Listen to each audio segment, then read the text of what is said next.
5절 3절만 읽어보겠습니다. 내 백성아, 너는 모압 왕 발락의 꾀한 것과 부올의 아들 발람이 그에게 대답한 것을 추억하며 시딤에서부터 길갈까지의 일을 추억하라. 그리하면 나 여호와의 의롭게 행한 것을 알리라 하실 것입니다. 같이 한번 읽어보겠습니다. 시작. 내 백성아, 너는 모압 왕 발락의 꾀한 것과 부올의 아들 발람이 그에게 대답한 것을 추억하며 시딤에서부터 길갈까지의 일을 추억하라. 그리하면 나 여호와의 의롭게 행한 것을 알리라 하실 것입니다. 여기에 그 중간에 보면 시딤에서부터 길갈까지 이런 말이 있죠. 시딤에서 길갈까지. 자, 한번 따라해 봅시다. 시딤에서 길갈까지. 시딤에서 길갈까지. 우리나라 말이 아니라서 좀 그렇지만 이 시딤에서 길갈까지. 제가 지도를 찾아보니까요. 시딤과 길갈이 어디에 있냐면 여기가 이제 요단강이면 요단강 동쪽에 요수아가 요단강을 건너기 바로 직전에 시딤이라고 하는 동네가 있어요. 요단강을 건너기 바로 직전이죠. 그 다음에 요단강을 건너자마자 나오는 동네가 길갈이에요. 길갈. 그래서 이 대목은 이스라엘 백성이 애굽에서 나와가지고 홍해를 건너서 40년 동안 광야 생활을 하다가 마지막 40년 광야 생활의 마지막 지명 이름이 시딤이에요. 시딤. 아시겠죠? 시딤이고 이제 이 요단강을 이제 건너서 이제 새로운 삶을 시작하는 시작이 길갈이고 이런 내용인데, 자, 여기를 한번 보시면 우리가 복음은 예수님이 죽고 장사되고 부활하신, 이걸 복음이라고 하잖아요. 그러면 이 복음을 예수님이 죽고 장사되고 부활하신 이 그림을 이 구약 성경에서 이렇게 찾아보니까 구약 성경에 창세기, 출애굽기, 레위기, 민수기, 신명기 이 5개를 뭐라고 해요? 모세오경이라고 그러죠. 그 다음에 나오는 게 이제 여호수아인데 창세기는 우리가 이제 복음하고 이렇게 연결을 지어서 조금 생각해 볼 때 창세기는 이스라엘 백성들이 애굽으로 들어가는 이야기예요. 끝이. 그죠? 애굽으로 들어가면서 창세기가 끝이 나죠. 꼭 사람들이 죄가 세상에 들어오는 것처럼 창세기는 이 아브라함의 자손들이 애굽으로 들어가는 이야기고, 그 다음에 출애굽기는 뭐예요? 나오는 이야기죠. 이 이스라엘 백성들, 하나님의 백성들이 이 애굽에서 이제 빠져나오는, 벗어나는 이야기를 출애굽에 기록해놨는데, 출애굽기에서 우리가 이렇게 기억을 해보면 그 6월절 어린 양의 피, 그죠? 십자가를 가르치죠. 그 다음에 홍해, 여러분 홍해는 뭘 가리킬 것 같아요? 홍해. 예? 이 복음에서 예? 뭐 세례죠. 세례인데 이 홍해도 우리가 홍해를 이렇게 생각해 보면 홍해가 무슨 일을 해주냐면 애굽 사람과 이 이스라엘 백성을 갈라버렸죠. 그죠? 홍해에서 애굽 사람은 죽고 이제 이스라엘 사람들은 홍해를 빠져나오죠. 그래서 이 홍해도 십자가를 이야기한다고 볼 수 있는 게, 십자가는 죄에서 이제 우리가 벗어나는 이야기인데, 우리의 옛 주인이었던 이 죄에서 벗어나는 이제 그런 대목이고, 그 다음에 이제 광야 40년 동안 기록을 레위기, 민수기, 신명기에 기록해놨는데, 이 광야 40년 동안에 많은 기록이 있지만, 멀리서 이제 그 광야 40년을 이렇게 보면 계속 죽어나가요. 하여튼 애굽에서 출생했던 모든 사람들이 광야 40년 동안 계속 죽고 애굽에서 나올 때 몇 명 나오냐 하면 남자만 20세 이상 남자가 60만 3,550명 남자만 아시겠죠? 60만 3,550명 나와가지고 계속 죽는 거예요. 40년 동안. 그러니까 이 광야 40년은 장사되는 기간이에요. 일단 애굽에서 태어난 모든 사람들이 죽어나가는 기간이에요. 그래서 길갈, 아까 뭐예요? 시딤이 마지막 매장지예요. 시딤에서 그 모압 여자들하고 이제 간음을 하고 막 그러면서 하루에 24,000명이 죽었어요. 단 하루에 간음하면 되겠어, 되겠지? 하루에 24,000명이 죽었다니까. 그래가지고 그래서 이 시딤에서 또 왕창 마지막으로 죽으면서 그 애굽에서 출생한 남자들, 모세도 시딤에서 죽고, 뭐 아론도 그 전에 죽고 다 죽어요. 여기서 다 죽고, 그 다음에 광야에서 새로 태어난 사람, 애굽에 출생한 사람 말고 주소지가 애굽이 아니고 광야에서 새로 태어난 요 새로운 민족, 새로 태어난 사람들이 이제 요단강을 건너서 가나안으로 들어가는 이야기인데, 그래서 광야 40년을 이 복음하고 연결을 시켜보면 이 장사되는 기간이에요. 40년간. 그 다음에 요단강을 건너는 이야기는 우리는 뭐 늘 요단강 장례식 때 요단강 노래를 많이 불러가지고 이 요단강 그러면 뭐 장례를 생각을 많이 하는데, 요단강은 어찌 보면 이 장사에서 이제 부활로 넘어가는, 새로 거듭난, 광야에서 새로 태어난 이 새로운 민족이 새로운 땅, 가나안 땅으로 이제 들어가는 부활의 세계를 그려놓은 거예요. 그리고 이제 여호수아서는 뭐냐면 이 새 민족이, 새 생명, 우리로 치면 예수님이 부활하시면서 거듭난 이 새 생명이 우리 속에 와가지고, 그 새 생명이 우리 속에 와서 그냥 있는 게 아니고, 이 우리 속에 내 속에 기존 가나안 거민처럼 우리 속에 나라는 게 있었잖아요. 우리가. 거기에 예수님 안에 있는 이 새 생명이 우리 속에 들어와가지고, 이 기존 가나안 거민들을 이제 싸워서 다 밀어내는 거야. 죽이고 쫓아내고 다. 그 이제 여호수아서에 나오는 전쟁이에요. 가나안 전쟁.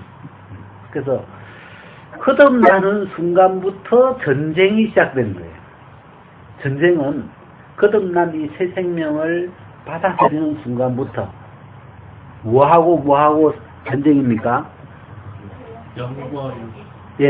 영과 육이라고도 하고, 또 이 하늘에 속한 이 새 영과, 그 다음에 땅에서 형성되어 있는 이 땅에 속한 이 세계와 두 세계가 우리 안에서 만나는 거예요. 근데 이 두 세계는 절대로 하나가 될 수 없는 세계. 그래서 새로운 이스라엘 백성이 가나안에 들어오니까 가나안 거민들이 뭐 어서 오십시오 하겠어요. 우리도 뭐 절대 못 물러난다. 너도 어디서 왔냐? 굴러온 독이. 그래가지고 이제 막 전쟁이, 이게 여호수아서인데, 그래 이제 이 여호수아와 이스라엘 백성이 이제 가나안을 진격해 들어오니까 가나안에 있는 거민들이 막 들어요. 그래서 뭐 아모리 다섯 왕, 뭐 예루살렘 무슨 해가지고 막 이 다섯 왕이 연합을 해가지고 또 막 덤벼들고 또 뭐 하빈왕 야솔왕 하빈인가 헷갈리네. 그 왕은 또 막 그 일대에 있는 왕들을 막 한 10개, 20개를 통합해가지고 덤벼드는 거예요. 하여튼 우리가 절대 못 나간다 이거죠. 이 가나안 전쟁이 이제 일어나는데 요수아를 이제 중심으로 이 싸우면 이기는 거예요. 하여튼 이 싸움은. 그래가지고 그 가나안에 있는 31개 왕들을 다 쫓아내면서 이제 그 가나안의 전쟁에 들어가는, 이게 이 새 생명을 받아들인 그리스도인들의 이 삶이에요. 삶. 그래서 우리의 삶은 전쟁이나 마찬가지. 전쟁. 생명이 없을 때는 안 싸워도 되지만 새 생명이 들어오면 안 싸우면 안 되는 거죠. 그래서 로마서 8장에는 뭐라고 해놨냐면 영으로서 몸의 행실을 죽이면 살리니, 그 다음에 육신에게 져서 육신대로 살면 반드시 죽을. 이게 영이 들어갔고 육신이 있는데 이 영으로서 이 육의 세계를 죽여나가지 않으면 영이 죽는다. 이건 안 싸우면 안 되는 거죠. 반드시 싸우면 반드시 이기는데, 싸워서 이 나라고 하는 이 전체를 하나님의 새 생명으로, 새 영으로 다 점령해 가기를 하나님은 바라시는 거예요. 그래서 그게 여호수아예요. 그죠? 그래서 이제 우리가 창세기부터 여호수아를 이렇게 크게 이렇게 그림을 보면, 창세기는 뭐라고 했어요? 창세기는 애굽으로 들어가는 이제 어떤 한 사람으로 말미암아 죄가 세상에 들어오고 그런처럼 그런 그림을 이렇게 크게 그려놨고, 그다음에 출애굽기는 거기서 이제 피를 바르고 홍해를 통해서 이제 애굽에서 죄에서 십자가를 가르치죠. 거기서 벗어나는 그런 이야기고, 그다음에 이제 광야 생활이 있고, 그다음에 이제 오늘 이제 이 이야기는 십딤에서부터 길갈까지 이 광야 생활의 마지막 종점이 십딤인데, 십딤에서부터 길갈까지, 길갈은 요단강을 건너서 여호수아 3장, 4장, 5장에 길갈이 나와요. 요단강을 건넌 이야기죠. 요 거리가 멀지는 않는데, 성경에는 이 십딤에서 길갈까지의 일을 굉장히 여러 성경을, 여러 이야기를 많이 해놨어요. 하여튼 요 사이의 일이 여호수아서, 그 다음에 그 앞에 있는 신명기, 민수기 해가지고 요 부분의 일을 굉장히 중요하게 다루나. 그래서 여기에 십딤에서 있었던 일들 중에 그 앞에 보면 십딤에 무슨 일이 있었습니까? 모압 왕 발락이 보올의 아들 발람을 초청해가지고 뭘 시킵니까? 예, 이스라엘 백성들을 저주하도록 이제 시키는 거죠. 그죠? 그래, 이 발람이 저주를 해요, 안 해요? 네? 안 해요. 그 어떻게 해요? 축복했어요. 근데 이제 저주는 안 했는데, 나중에 이제 보면, 그 민수기 25장쯤 보면, 이 이스라엘이 저주를 받아요. 왜냐면, 꾀를 줬어, 꾀. 모압 왕 발락한테 뒷돈을 받고, 꾀를 하나 줬는데, 어떻게 하면 요 이스라엘을, 자기 입으로는 저주 안 했어. 근데, 저주를 받을 수 있는 꾀를 하나 해준 거예요. 그러니까 25장에, 민수기 25장을 가보면, 십딤에 머물러, 이스라엘 백성이 십딤에 머물러 있을 때, 모압 여자들하고 이제 친해지는 거죠. 모압 여인들과 친해지면서, 그들과 이제 사이가 좋아지면서, 같이 놀면서, 또 이제 뭐 같이 제사를 드리고, 막 이렇게 하다가 어찌돼요? 결국은 이제, 그 바알 부올에게 그 절을 하면서, 바알 부올에게 그 부속되니라. 그러면서 이제 하나님이 진노해가지고, 그날, 이 모함 여자들과 간음한 24,000명이 죽임을 당해요. 그날 당일날. 그래서 이 십딤 걸으면 우리는 십딤 걸으면 잘 모르잖아요. 십딤 기억나는 게 있습니까? 십딤. 십딤 성경에서 십딤은 아카시아 나무 있잖아요. 이게 십딤 나무래요. 아카시아 나무. 아카시아 나무 성경에서 어디 써요? 네? 법계 만들 때 이 십딤 나무, 아카시아 나무로 법계를 만들죠.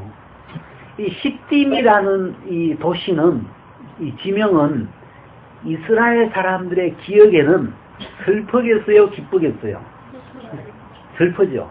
왜? 그날 24,000명, 남자 장정, 남자만 24,000명이 당일날 죽었으니까 그날 분위기가 어떻겠어요?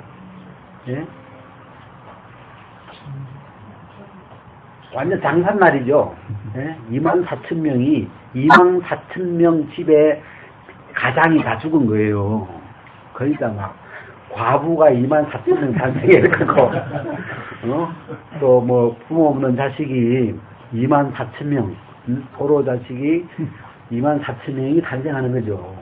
그날은 이 십딤에서의 일은 이스라엘 사람들의 기억에 굉장히 슬픈 날이고 통곡의 날이고 그런 날이에요. 그죠? 이해되죠? 네, 그래가지고 이 십딤은 이 성경을 찾아보니까 제가 뭐 여러분 한번 지금만 찾아보시면 좋은데 십딤을 마지막으로 이게 마지막 매장지에 여기가 십딤을 마지막으로 애국에서 태어난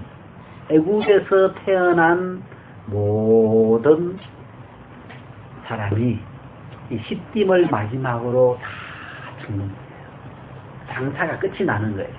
애국에서 태어난 것이 다 이제 마지막으로 해서 다 죽고 이제 애국에서 태어나지 않은 애국에서는 나왔지만 광야에서 노중에서 다시 태어난 우리로 하면 거듭난 이런 거죠. 다시 태어난 이 새로운 이스라엘 민족이 이제 요단을 건너죠. 요수아를 중심으로 해서 요단을 건너서 길갈에 가서 이제 할례를 하고 가나안 땅으로 이제 들어가는 그런 어떤 여정을 쭉 그려놨는데 이제 우리로 치면 여기 이제 제가 제목이 좋더라고요. 여기 보면 십딤에서부터 길갈까지의 일을 추억하라. 추억 좋아야 돼요. 추억. 예? 추억 있어요? 추억. 예? 김영경님 뭐 추억 있어요? 조국훈 자매님과의 추억을 생각하면 뭐가 제일 먼저 생각나요? 예? 추억 없어요? 추억. 저는 이렇게 참 결혼했을 때, 결혼하기 전에, 뭐 이제 교회 안에서 이제 선을 봐가지고, 저는 군대 제대하고, 제가 저번에 이야기하면은 몰라요. 제대하고, 말년휴가 나와가지고, 하여튼, 제대하고 선을 봤는데, 그날 양말도 안 신고 하여튼, 수양의 기간에 사택에 선보러 들어가가지고, 저쪽에 이렇게 우리 사람이 앉아있는데, 뭐 이렇게 고등학생처럼 느껴지더라고. 저는 뭐 양말도 안 신고 하여튼, 뭐, 선보러 가서 했던 그래가지고, 또 앉았는데, 옆에 뭐 목사님들이 이렇게 앉아가지고, 우리는 뭐, 기라성 같은 목사님들이 이렇게 앉아 계시니까, 우리는 가서 쫄아가지고 이렇게 그러니까 뭐 목사님들끼리 하시는 말이 그래요. 뭐 닮았다 꾸몄어 뭐가 닮았냐 그러니까 뭐 발가락 5개씩 있고 뭐 귀 2개씩 있고 닮았다 꾸몄어 하여튼 뭐 대화가 희한해요. 하여튼 그 우리는 뭐 한마디도 못하고 있는데 뭐 하여튼 목사님들끼리 뭐 막 얘기하더만 뭐 천생연분이다 하여튼 좋은 거 다 갖다 붙이더라고요. 그래 그날 뭐 그냥 결정 나버렸죠. 우리는 뭐 말 한마디도 못하고 쳐버려가지고 이렇게 했던 결정이 나가지고 이제 결혼 날을 잡았는데 결혼 전에 하루 전날 제가 광주를 데려갔어요. 광주 처갓집 쪽으로 이제 결혼식하러 이제 갔는데, 다방에선가 커피숍에선가 이제 한번 이제 처음 만난 거예요. 제대로 만나가지고 오렌지 주스인가 2잔을 시켜놓고 그러다 처음으로 손을 한번 잡아봤네. 그래가지고 꼭 손을 한번 이렇게 잡아봤는데 막 내 손이 엄청 커 보이더래요. 그래서 이제 그 다음에 그 뒤에 이제 그 전인가 서울에 그 혼숙감 하러 이렇게 동대문에 이제 왔는데, 그때 혼숙감 하러 이제 동대문에 왔다가 점심 먹는다고 하여튼 점심이나 저녁에 먹는다고 레스토랑을 들어갔는데 돈가스를 2개 시켜야 되는데 1개만 시켰어. 얼마나 이 간택이 적은지. 그래가지고 돈가스 하나 시켜가지고 둘이 가자는 걸 기억이 나요. 기억나는 추억이라고 그러면 그밖에 안 돼요. 하여튼 이 추억이 있죠. 추억. 그죠? 근데 이 이스라엘 사람들은 이스라엘 사람들이 마음에 자주 기억해야 될, 추억해야 될 사건이 있었다면 요 시팀에서 길갈까지, 거리는 굉장히 짧지만 굉장히 큰 사건들이 많이 터졌어. 그랬어요. 그때 일들을 추억해봐라. 자, 또 지금 이제 우리로 치면 저는 진짜 뭐 선교회를 나오려고 생각도 안 했죠. 왜냐면 뭐 선교회 안에서 30년을 가까이 살았기 때문에 뭐 세상 말로 뭐 세뇌가 돼도 완전 그러니까 우리 모임 전에 북한 체제를 이야기하면서 김일성이 죽어도 체제는 안 무너지고 하여튼 김정일이 죽어도 안 되고 그런 이야기를 했는데 뭐 나올 마음도 없었고 뭐 그런 생각 없었죠. 근데 하나님 이렇게 이 복음을 쭉 정리하다 보니까 이 부활하심으로, 예수 그리스도의 죽은 자 가운데서 부활하심으로 우리를 거듭나게 하자. 그 말씀 하나가 제 마음에 부딪혀 오면서 나는 죄 사함 받고 거듭난 거라고 믿었는데 이 말씀은 예수님이 죽고 부활하시면서 우리를 거듭나게 해놨다. 이게 뭐 너무너무 황당한 이야기인 거예요. 안 맞는 이야기였어요. 그래가지고 성경에 나오니까, 성경에 기록되어 있으니까 이게 진짜 복음인가? 이게 진짜인가 싶어가지고 곰곰이 이제 생각을 해본 거죠. 어느 게 맞냐? 죄사함 받고 성령이 와서 거듭나는 거냐? 아니면 예수님 십자가에서 죽고 부활할 때 거듭나게 해놓은 게 맞냐? 그래서 그 부분을 이렇게 두고 한 2달을, 이거는 내 목숨이 걸려 있으니까 성경을 펴놓고 노트를 펴놓고 따져본 거예요. 도대체 내가 어디서 거듭났냐? 죄사함 받을 때 성령이 와가지고 거듭나는 거냐? 부활해서 거듭나는 거냐? 근데 따져가지고 보니까 예수님이 물과 성령으로 거듭나야 된다. 거듭나야 된다. 거기서 성령으로 거듭나는 것인데, 여기서 성령으로 거듭난다는 말은 이건 언제냐? 부활 때를 이야기한 거냐? 우리가 믿을 때를 이야기하는 거냐? 그다음 성경을 자세하게 맥을 짚어보니까 이 성경은 이 예수님이 부활하시면서 우리를 예수님 안으로 옮겨놓고 예수님 안에서 살아나고 예수님과 함께 살아나고, 거기서 새로운 비중은 매번 초점이 부활에, 예수님이 살아나는 그 부활하심에 매번 초점이 가 있는데, 제가 에베소서 2장이 제일 결정적이었는데, 허물과 죄로 죽었던 너희를 살리셨도다. 근데 뭐 허물로 죽었던 너희를 그리스도와 함께 살리셨고, 이 함께가 너무 심하더라고요. 왜?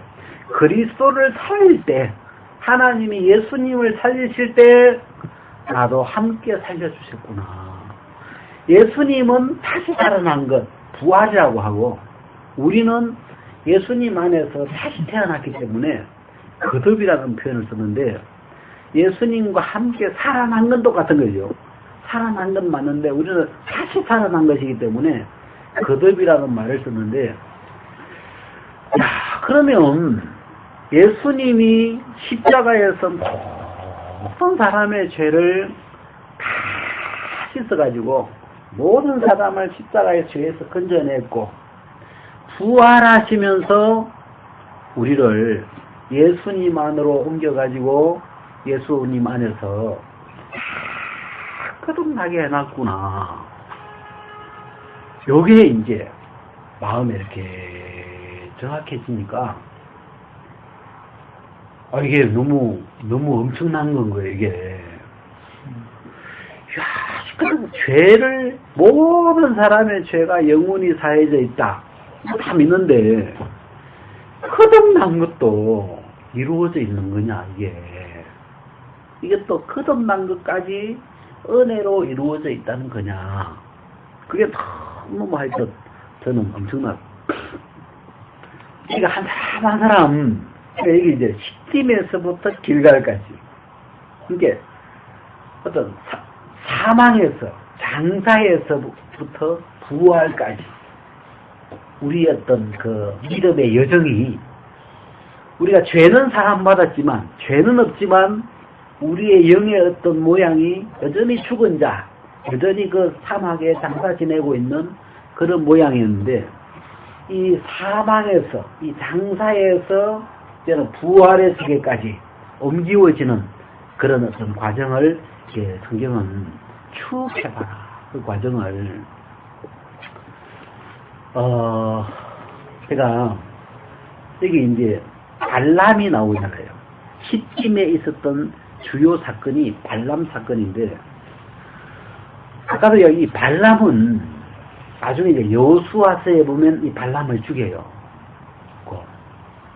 죽이게 되는데, 왜 이 사람이 이제 이 계시록에 보니까 하나님이 이 발람, 그 다음에 또 니골라 이런 사람들을 미워하시더라고, 하나님이. 근데 그 사람들의 어떤 그 공통점이 뭐냐면, 어떤 사단의 꾀를 줘가지고 이 이스라엘 백성들로 하여금 저주를 받도록 그렇게 이끌어갔기 때문에. 근데 니골라라고 하는 사람도 그런 비슷한 그런 꾀를 뿌린 사람인데, 그래서 이 발람 선지자, 이렇게 여러분 마음에 한번 이렇게 생각해 보시고, 자, 그래서 이 요단강을 건너서 이제 길갈에 갔어요. 길갈에서 여러분 있었던 일은 뭐냐면 할례를 받는 거예요. 할례. 길갈에 와서 할례를 받는데, 누가 할례를 받냐면 애굽에서 태어난 모든 사람은 애굽에서 할례 받고 나왔어요. 받고 나왔는데, 이 광야에서 태어난 사람들은 할례를 못했는 거예요. 그래가지고 요 길갈에 도달해가지고 길갈에서 할례산이라고 있더라고. 그러니까 60만 명 남자들이 이 요단강을 건너서 길갈에 도달한 사람들의 숫자가 60만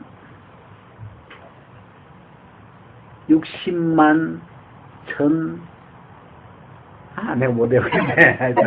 60만 1730명인가, 좀 돼요, 하여튼. 줄어들었죠. 나온 숫자가 60만 3550명인데, 광야를 한 바퀴 돌면서 계속 죽고 하고, 또 살아나고 해가지고, 딱 맞춰보니까, 한 1000몇 명이 줄어들었어, 숫자가.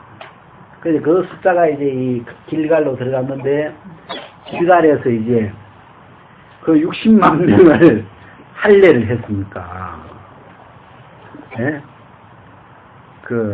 너무 이 상상을 해봐요. 죄송한데. 60만 명 남자들이 포경수술을 이제 그날 당일에 그래가지고, 그 고기 덩어리만 모아도 산이 되는 거라. 이게 60만 명이니까. 그래, 그 성경에 보면 무슨 할례산이라고 있더라고, 할례산. 예? 며칠 전에 이제 순대를 먹었는데, 이제 우리 집 앞에 시장이 있길래 가서 보니까 뭐 순대가 있어요. 저는 이제 순대보다도 내장을 좋아하거든요. 예? 이행제도 내장 좋아하죠? 체질이 내장이 맛있더라고, 저는. 그 내장을 이렇게 썰어가지고 이렇게 주는데, 갑자기 할래 그러니까 그 내장이 생각이 나네. 하여튼 이 할례산에, 뭐 하여튼 그 순대가 하여튼 60만 개 있을 거 아니에요, 생각하면. 그러니까 참, 어떤, 그런 곳이고, 이 할례가 가지고 있는 의미가 뭐냐면, 애굽에서의 수치를가 다 굴러갔다. 애굽에서, 그 애굽에 종놀이 하든, 종살이 하든, 우리로 치면 죄의 종살이 하든, 우리의 그 수치, 예? 수치가 굴러가게 되었다. 우리는, 이스라엘 사람들은 길갈에 와서 애굽에서 당했던 430년간의 그 노예 생활, 종살이했던 그 모든 수치를 길갈에서 다 떨쳐버린 거예요. 그런 것처럼 우리는 예수님이 부활하신 예수님 안에서 죄의 종살이 하던, 그죠? 죄의 종살이 했던 우리의 모든 옛사람을 십자가에다가 못 박아버리고 예수님 죽고 부활하실 때, 부활하신 예수님 안에서 우리는 새 사람으로, 새로운 피조물로, 죄와 상관없는 하나님의 아들로 거듭나면서 이전에 그 죄인으로서 죄의 종살이 하던 모든 수치가 다 굴러갔다, 다 지나가 버렸다. 그런 내용을 담고 있더라고요, 길갈이. 그래서 길갈이라고 하는 것은 어떤 부활의 동네다. 부활하신 이후에 그런 이제 가나안 땅의 세계, 예수님 안에 있는 세계의 첫 성인데, 그래서 이 길갈까지의 일을 추억하라. 우리가 오랫동안 어찌 보면 그냥 십자가 밑에서 우리의 믿음이 이렇게 오랫동안 정체되고 머물러 있었기 때문에 그 이후에 이제 이 장사돼서 부활해서 이 예수님 안에 거듭나는 이런 세계들이 우리 마음이 이렇게 정확하지 않았는데, 이런 부분들 하나하나 이렇게 생각해 보면 너무너무 이렇게 감사하고, 제가 지난번에 이렇게 와가지고 기억나실랑가 모르겠는데, 전에는 사망이 왕노릇했고, 그 다음에 이제 예수님 안에서는 뭐가 왕노릇해요? 은혜, 그죠? 은혜. 이 은혜가 왕노릇한다. 이게 너무 좋은 거예요. 이제 우리가 은혜가 왕노릇한다. 그걸 가지고 이제 이렇게 막 형제님들하고 이렇게 서로 이제 그 대화를 하고 이제 그러니까 요즘 또 이제 그 밴드에 또 막 글을 올리고 하는데 막 근데 어떤 형제님이 그 알바트로스 새 이야기를 써놨더라고요. 알바트로스. 그 새 알죠? 이 알바트로스라는 그 새는 날개가 엄청 커요, 그죠? 날개가 뭐 한 10m인가 양쪽을 뻗으면 날개가 엄청 긴데 몸무게가 한 60kg 된대요. 60kg면 누구 자매님들 몸무게 좀 될 것 같아. 이 60kg 되는데 이 몸무게가 무거우니까 바람이 약한 바람이 불면 떨어져 버리는 거라 이게. 그래서 이 알바트로스는 태풍 같은 강풍을 타야 된대. 이게 몸무게가 무거우니까. 그래가지고 이제 이 타면 한 번 그 바람을 타면 4,000km. 이게 서울 부산이 몇 킬로예요? 500쯤 되죠, 그죠? 서울 부산 10배 거리를 이거 한번, 이 날개 한번 안 젓고, 그냥 딱 바람만 타고, 슉 해가지고, 4,000에서 8,000km니까, 뭐, 서울에서 어디까지 갈 수 있을란가 모르겠어요. 북경도 더 가죠, 아마. 이렇게, 하여튼 뭐, 그래, 날개 한번 안 젓고, 그 바람을 타고, 쏙 갑니다. 그 알바트로스가, 그 바람, 태풍의 그 기류, 그 은혜의 기류를 딱 하니까 자기 수고가 필요 없죠. 자기 앉았어도 그 바람이 밀어주는 그 힘으로 저기 날아가는 거예요. 그래서 이 은혜가 왕노릇하는 세계, 은혜의 기류를 타고 날아가는 삶. 그러니까 제가 그런 얘기 했는데 저는 이제 진주에서 살아가지고 어렸을 때 늘 우리는 제가 사는 데가 강남동이에요. 그러니까 강이 옆에 있을 때예요. 강남동이니까. 이게 강남이에요, 북이에요 지금. 이게 강남이죠. 저도 강남에 살았어요. 이게 이 남강 바로 뚝 넘어 살아가지고 여름에도 강에서 겨울에도 강에서 거의 강바람에 뭐 고기 잡아먹고 뭐 겨울에는 불놀이하고 얼음치기하고 늘 그렇게 살았는데 여름에 이제 그 촉성루에서 남강다리까지 촉성루가 있고 이 남강다리가 있는데 이 사이를 우리는 수영장이에요. 근데 이제 촉성루가 위에고 상류고 남강다리가 밑인데 밑으로 물 흐름을 타고 내려갈 때는 한 2번 팔 젖으면 남강다리가 가버려요. 이게 수영 쉽더라고. 한 2번 이렇게 쏙 쳤으면 남강다리가 한 200m가 되는데 그냥 가버려요. 근데 이제 거꾸로 이제 남강다리에서 상류로 올라올 때는 딱 개햄, 올챙이 햄, 이게 올라가자 막 그래가지고 최고 힘 빠져가지고 장 밖으로 나와가지고 걷어가지고 이제 다시 올라가서 또 내려오고 이제 그러는데 이 흐름을 타니까 그러니까 은혜가 왕노릇하는 이 세계 안에 들어와서 그 은혜의 기류를 타면 은혜의 그 기류를 타면 너무 뭐가 쉬운 거예요. 힘이 안 들고 은혜가 왕이니까 은혜의 기류를 못하면 막 신앙이 너무 어려워지는 거죠. 하여튼 그래서 이 은혜의 세계 안에 은혜의 성령의 그 기류를 타는 이런 걸 우리가 좀 터득을 해야 되는데 여러분 스키 타본 적 있어요? 스키 예? 스키 타본 할렐루야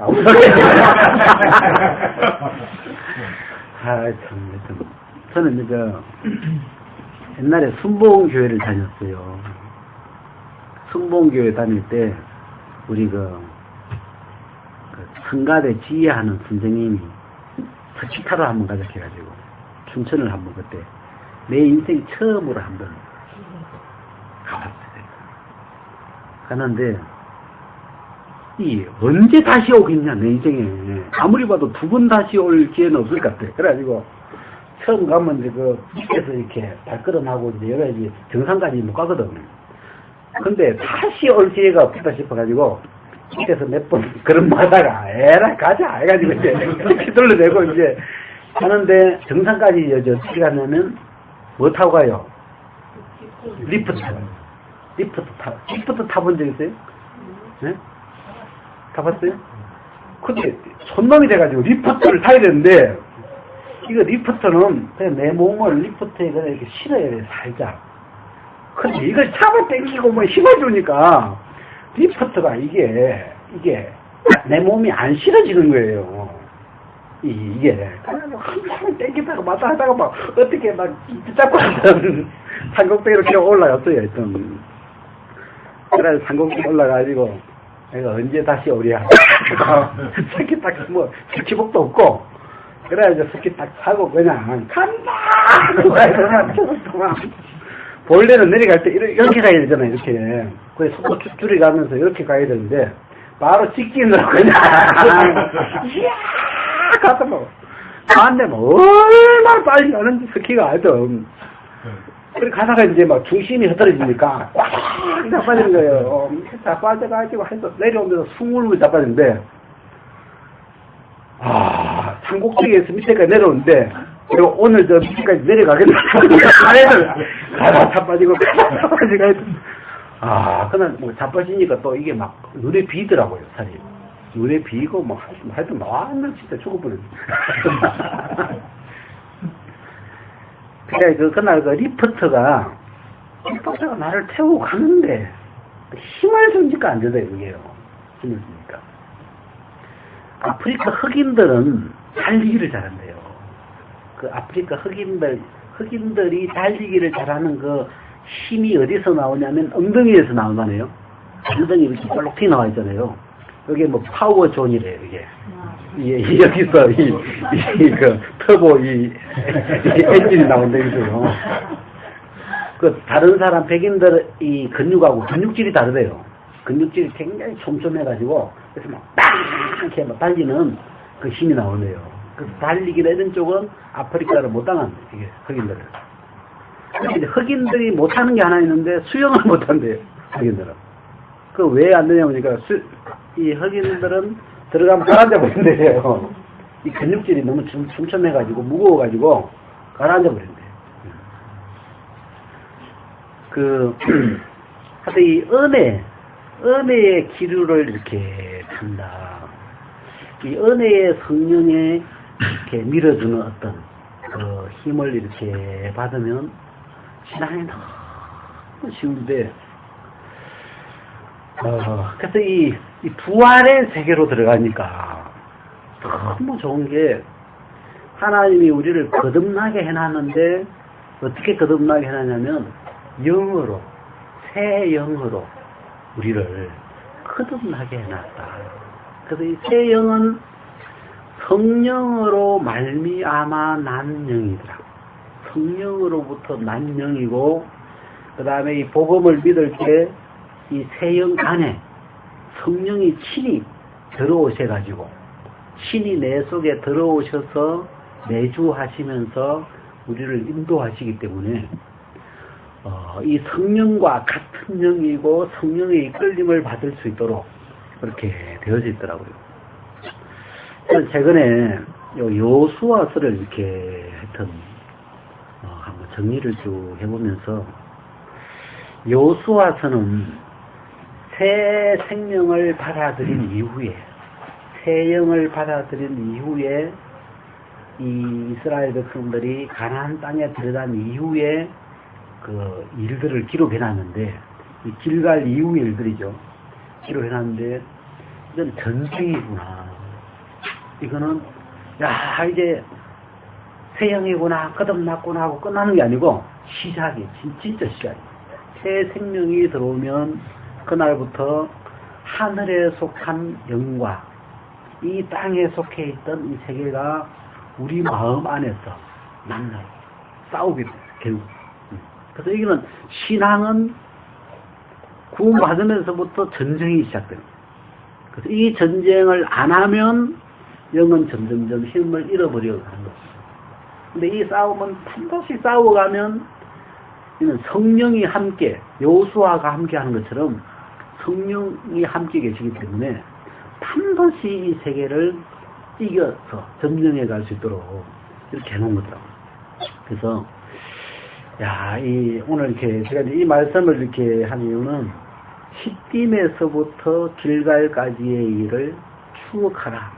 제목이 좋더라고요, 제목이. 여기 말씀 안에 시딤에서부터 길갈까지의 일을 추억해봐라. 그것처럼 우리가 이렇게 복음 안에 이 장사에서부터 부활까지, 이 십자가에서 부활까지, 이런 이 과정을 우리 마음에 이렇게 한번 다시 기억해 볼 수 있는 그런 좋은 시간이 됩니다. 우리가 말씀을 여기까지 정하고, 우리가 이 시간에 좀 이렇게 댓글도 이렇게 한번 좀 달아보고, 또, 뭐, 간증도 좀 이렇게 좀 하시고, 자, 말씀 들으시면서 이렇게 좀 한마디씩 이렇게 해보시면 좋겠습니다.